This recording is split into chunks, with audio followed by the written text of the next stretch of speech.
Welcome to religion number one, Hinduism or Hindu religion. Hinduism have diverse ideologies on spiritual concepts, ideologies with no ecclesiastical order, no questionable religious authority, no governing body, no prophets, nor common binding holy book.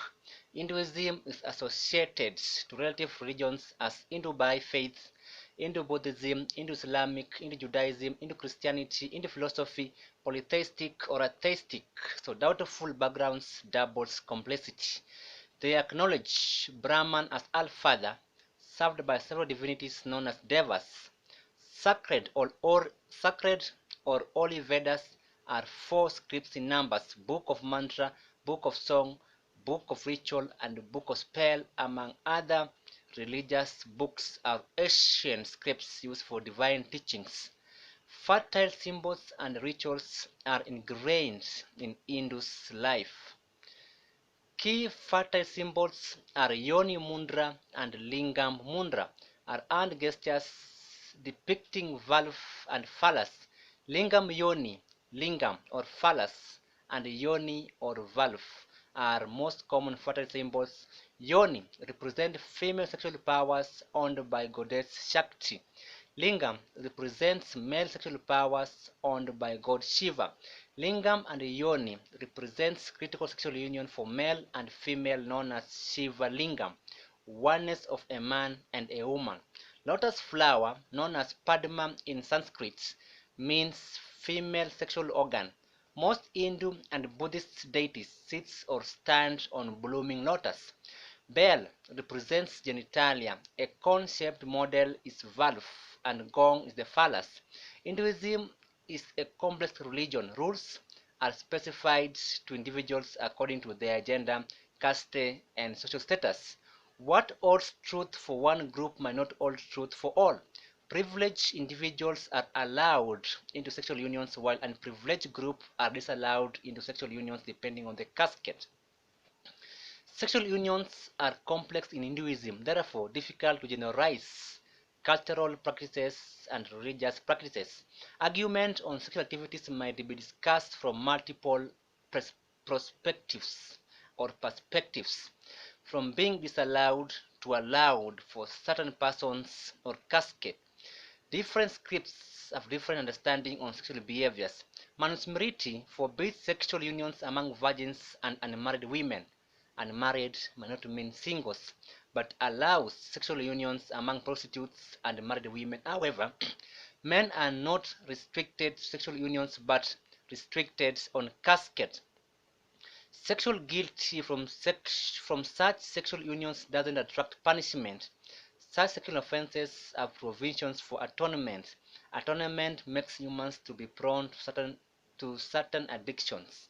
So forgiveness normalizes sexual immorality.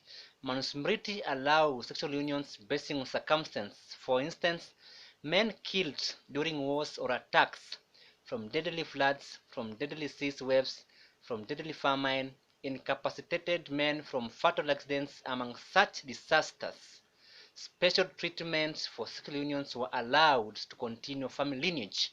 Such situations allowed available men, young or old, to have sexual unions with available girls, wives, widows, unmarried maidens, prostitutes, and females from upper or lower caste, whether related or unrelated. After sexual unions, after sexual unions, such persons were allowed to perform penance prescribed for violation of Guru's codes. Carnal sexual unions involving step-sisters, cousins, unmarried maidens, divorced or single mothers, females from lower castes, wives of disappeared friends, were acknowledged. Such defilements for Guru's laws were not rebuked but allowed. Manusmriti condemned premarital affairs among teens. Teens to adult unions were allowed for consumption purposes or marriage purposes. Age was not considered for marriage as to ability to fulfill a sexual objective. Manusmriti states only virgins were fit for weddings. Married women without weddings were considered sexual maniacs. Nuptial texts were applied solemnly to virgins and nowhere among males or females who lost virginity.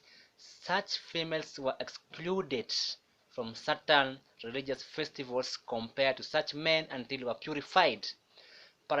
Parashara. Parashara Smriti states unmarried maidens or Kumari, impregnated or being mothers before married were Kali Yuga for Dharma or irreligious overthrew Dharma or religions. Hindu law book suggests austerity for those persuading liberation and holistic life for those persuading worldly desires. Hinduism is a complex religion from which both sexual sections might be debated. Hinduism does not regard sexual lust as evil or impure. Sexual desires are personified as a deity known as Kamadeva, divinity installing sexual lust to those it chooses to torment.